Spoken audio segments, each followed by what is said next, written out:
মাত্র ৩৫ সেকেন্ডে এমন ঠান্ডা ঠান্ডা আম দই বানাবো, শেষের ক্রিমি টেক্সচার দেখলে জিভে পানি চলে আসবে, তাই ভিডিওটা একদম শেষ পর্যন্ত দেখুন।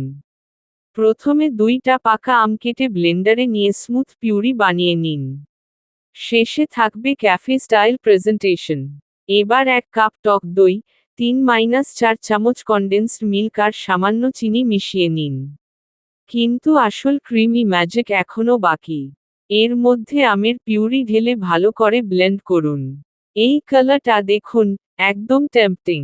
এবার ছোট ছোট গ্লাসে ঢেলে উপরে আমের টুকরো দিন। শেষ 10 সেকেন্ডে আসছে রয়্যাল ফিনিশিং। উপরে সামান্য বাদাম কুচি আর পুদিনা পাতা ছড়িয়ে দিন। এখনই খেতে ইচ্ছে করছে, তাই না? 10 মিনিট ফ্রিজে ঠান্ডা করে পরিবেশন করুন। ব্যাস তৈরি সুপার ক্রিমি ম্যাঙ্গো দই, একবার খেলেই বারবার বানাতে মন চাইবে।